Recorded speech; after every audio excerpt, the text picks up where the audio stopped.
Koneru Humpy rapid world chess champion बनी है और दोबारा बनी है वो चैंपियन 5 साल के बाद। न्यूयॉर्क में ये चल रही थी वर्ल्ड चेस चैंपियनशिप। उसमें 11 राउंड के जो मुकाबले थे, आखिरी राउंड में उन्होंने जो ईरान की अरीना करिश्मा सुकंदर है उनको हराया। बड़ी बात यह है कि इस पूरे टूर्नामेंट में वो 7 मैच जीती, 3 ड्रॉ रहे और 1 मैच जो सबसे पहला मैच है वो हारी।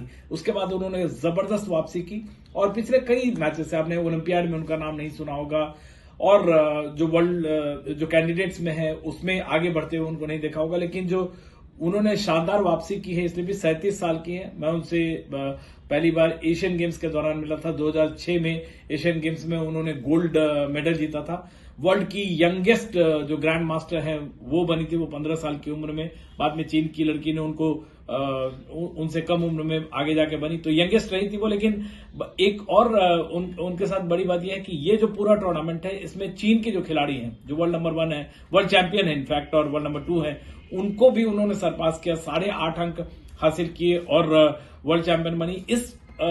इस तरह से आप देखें इस पूरे साल जो है भारतीय खिलाड़ी, भारतीय टीम चेस में उनका दबदबा बना रहा। चेस के सुपर पावर हाउस के रूप में भारत उभरा है। और पहले आपने देखा था प्रज्ञानंदा को वर्ल्ड कप में, उसके बाद डी गुकेश अभी हाल में वो वर्ल्ड चैंपियन बने, वर्ल्ड चैंपियनशिप में जीतकर, और अब कोनेरू हम्पी बनी है।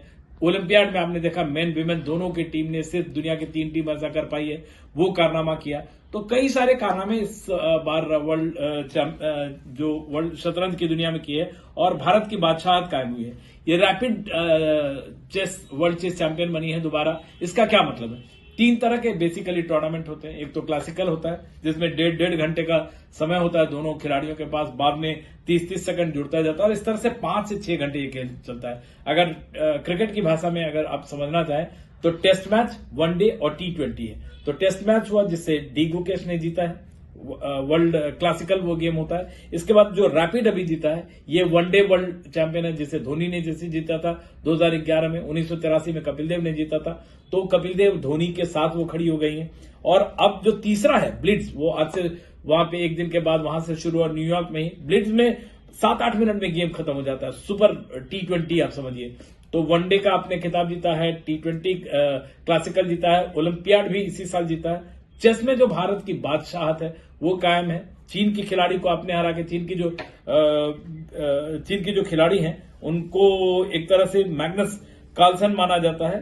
जू वेनजुन उनका नाम है, जिनको पीछे छोड़ के कोनेरू हम्पी आई हैं, 37 साल की हैं, मदर हैं। तो इन सब को मतलब कई सारे चैलेंजेस को पार करते हुए जबरदस्त फॉर्म में वो आई हैं और उन्होंने बादशाहत भारत की जो है उसमें जो शतरंज की जो भारत की बादशाहत है वो कायम की है। और आपको ऐसे भी बता दूं, जो पहली इंडिया की वो ग्रैंड मास्टर हैं बहुत जो कोनेरू हम्पी, और विमेन जो ग्रैंड मास्टर का खिताब है वो अपने आप में मतलब किसी के लिए हासिल करना बहुत बड़ी बात होती है। भारत में देखें अब तक टोटल 85 के आसपास है ग्रैंड मास्टर, चाइना में 55 है। तो उस हिसाब से भी देखें तो भारत जो अगर सिर्फ ग्रैंड मास्टर को एक पैमाना माने तो भारत बहुत आगे है और तेजी से 100 की संख्या की ओर बढ़ रहा है। सबसे पहले विश्वनाथन आनंद बने थे और अब चेस की जो गोल्डन जनरेशन है वो तैयार है। कई सारे खिलाड़ियों के आप नाम अब जानते होंगे, पहले नाम भी नहीं सुना होगा। विदित गुजराती है, अर्जुन एरिगासी है, 2800 उनका ईलो रेटिंग है। इन कोनेरू हम्पी है, वैशाली है जो प्रज्ञानंदा की बहन है, डी गुकेश है। तो कई सारे जो है ये गोल्डन जनरेशन कमाल की इन्होंने बादशाहत कायम की हुई है और आने वाले समय में आप और भी इनसे खिताब हासिल करते हुए दिखेंगे। फिलहाल जो एक 2024 है उसको इस गोल्डन जनरेशन ने गोल्डन बना दिया है, स्वर्णिम बना दिया है और भारतीय चेस प्रेमियों को, भारतीय खेल प्रेमियों को शानदार तोहफा दिया है। दिल्ली से विमल मोहन, NDTV इंडिया।